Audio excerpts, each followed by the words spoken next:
Olá a todos, eu me chamo Christopher, sou ministro extraordinário da Eucaristia aqui na Matriz Santo Berto, mas venho como catequista dar continuidade a este quadro maravilhoso, Professio Fide, que vem do latim Profissão de Fé. Pois bem, vimos todos os dogmas da Igreja Católica referente a Jesus Cristo, né? Ele é verdadeiro Deus e verdadeiro homem, né? Pois ele é a terceira pessoa da Santíssima Trindade, né? Ele se fez homem, né? Se encarnou e viveu entre nós, como diz o Evangelho de João. Ele possuía a natureza humana e a natureza divina, né? Coexistindo na união hipostática. Portanto, ele, para se tornar homem, né? Esvaziou-se de sua divindade para se tornar homem. Então foi criada uma alma para Nosso Senhor Jesus Cristo, né?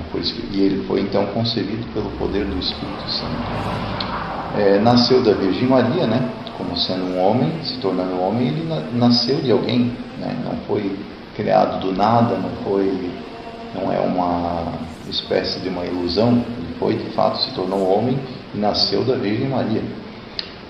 Morreu na cruz, imolou-se a si mesmo para fazer um sacrifício de valor infinito para perdoar uma dívida infinita, que é o pecado original.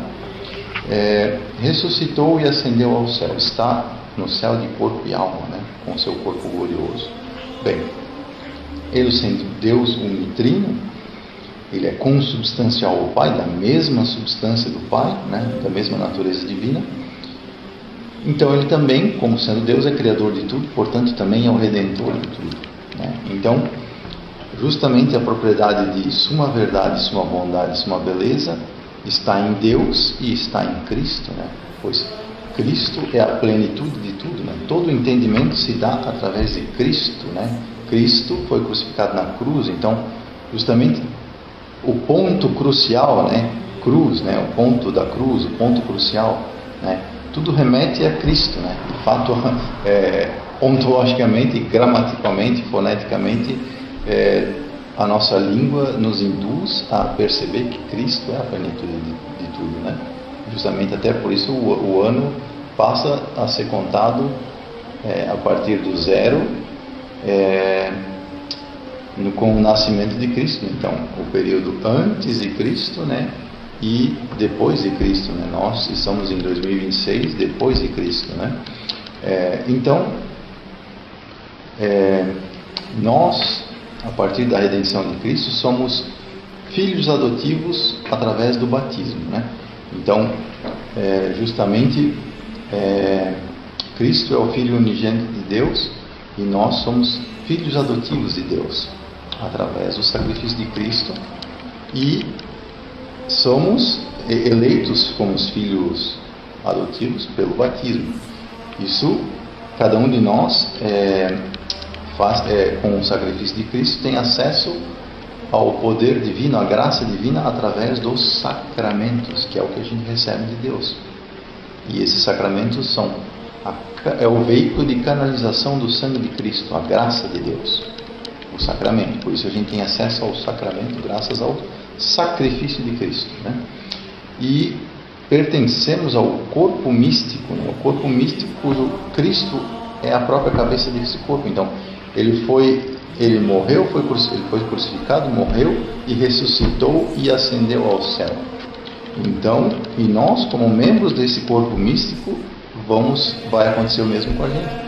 Nós vamos morrer e ressuscitar no dia final, no dia do juízo final, e estar com ele lá, que é o lugar da igreja triunfante, né?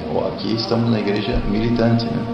Então, portanto, sendo como membros desse corpo de místico, o que aconteceu com Cristo, de certa forma, acontece em partes, não como todo, porque Cristo, como Deus, é a sua bondade, sua beleza e sua verdade. Então, e nós só somos uma parte disso. Uma parte, não representamos como é que diz, o total, né? Eu quero dizer no sentido que Cristo passou por todo o sacrifício. Nós não vamos passar pelo mesmo sacrifício que Jesus Cristo passou. Mas de certa forma, isso refere-se que a nossa vida aqui não será um mar de rosas, e sim terá o seu sacrifício aqui, né? Tudo aqui na Terra tem um determinado sacrifício para a gente também ser merecedor da glória eterna. Assim como o próprio Cristo foi merecedor, nós também temos que seguir Ele para sermos merecedores, né? E isso remete à salvação da nossa alma. Então, entender os dogmas de Cristo é entender a chave teológica para entender tudo, toda a nossa vida católica, vamos dizer assim. Ela é a chave para entender as Escrituras, sim, porque o Antigo Testamento, ele basicamente é uma pré-figuração de Cristo. Várias figuras são visualizadas no Antigo Testamento que remetem e que só são entendidas com a vinda de nosso Senhor Jesus Cristo. Chave para entender a igreja? Sim, se a igreja é o corpo místico de Cristo, então tudo que aconteceu com Cristo, de certa forma, vai acontecer com a igreja, né? A condenação, a flagelação, a morte, entre aspas, e a ressurreição desse corpo místico, a cabeça é o próprio Cristo, vai acontecer com a igreja também, no fim dos tempos, onde ela vai ressuscitar gloriosa para viver triunfante na eternidade. Chave para entender a si mesmo. Bom, se cada um de nós, de alguma forma, é um Cristo, né? Pois, como diz, né? O todo é, de alguma forma, representado em cada parte. Então, cada um de nós tem um certo Cristo entre nós. Por isso que Ele está no meio de nós, né? Então, cada um de nós tem, de certa forma, Cristo, né? Como diz São Paulo, né? Já não sou eu que vivo, mas Cristo vive em mim. Então, significa que nós devemos, de fato, matar o nosso ego para Cristo viver em mim e nós, cada um de nós, sermos essa parte que é um Cristo, né? Então, o que aconteceu com Cristo, de certa forma, acontece com a igreja, corpo místico, e com cada membro, cada um de nós, né? Cada um de nós tem os seus problemas, suas aflições, que entrega para Cristo, para que isso sirva de alguma forma de um processo de purificação e salvação da alma, né? Aqui nós estamos em processo de peregrinação, e entendermos a vida de Cristo é entendermos justamente a vontade dele sobre nós, entendermos a nós mesmos. Tranquilo? Eu desejo a todos um bom domingo e uma ótima semana. Pace in Domini omnibus, a paz do Senhor para todos. Amém.